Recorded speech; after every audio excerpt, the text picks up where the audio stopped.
നിങ്ങളുടെ ഇഷ്ട പരമ്പരകൾ എക്സ്ക്ലൂസീവായി സൺ നെക്സ്റ്റ് ആപ്പിലൂടെ തികച്ചും ഫ്രീ ആയി ഇപ്പോഴേ ആപ്പ് ഡൗൺലോഡ് ചെയ്യൂ. പറഞ്ഞു മനസ്സിലാക്കാം.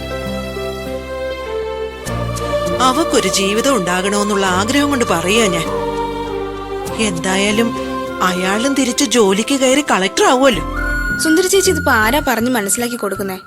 ആരാ? അച്ഛമ്മയാണോ? യോ, ഞാനല്ല, നിങ്ങള് കൂട്ടുകാരല്ലേ.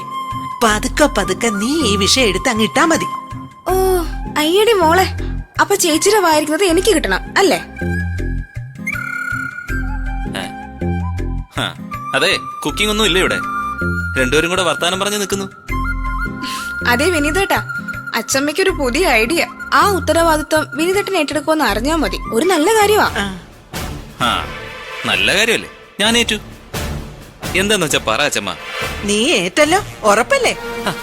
ഉറപ്പ്, ഡബിൾ സ്ട്രോങ് ഉറപ്പ്. അച്ഛമ്മ പറ. എങ്കി പിന്നെ വളച്ചു കെട്ടാത്ത കാര്യം അങ്ങ് പറഞ്ഞേക്കാം. നമ്മുടെ സുന്ദരിക്ക് വേണ്ടിട്ടേ ആദിമോന്റെ അച്ഛൻ ശരത്ചന്ദ്രനെ ഒന്ന് ആലോചിച്ചാലോ?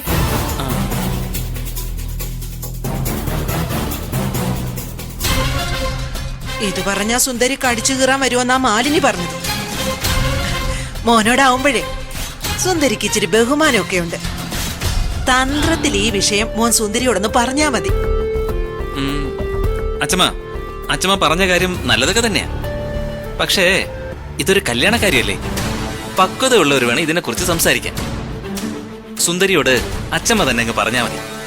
എനിക്ക് ലേശം തിരക്കുണ്ട്. ഓക്കെ. മോനെ, ഞാൻ ഈ നാട്ടുകാരനല്ല. മിണ്ടാതിരിയുടെ അവിടെ അവള് ചിരിക്കുന്നു. ഒരൊറ്റ എണ്ണത്തിന് ധൈര്യമില്ല, പിന്നെ ഞാൻ എന്ത് ചെയ്യാനാ?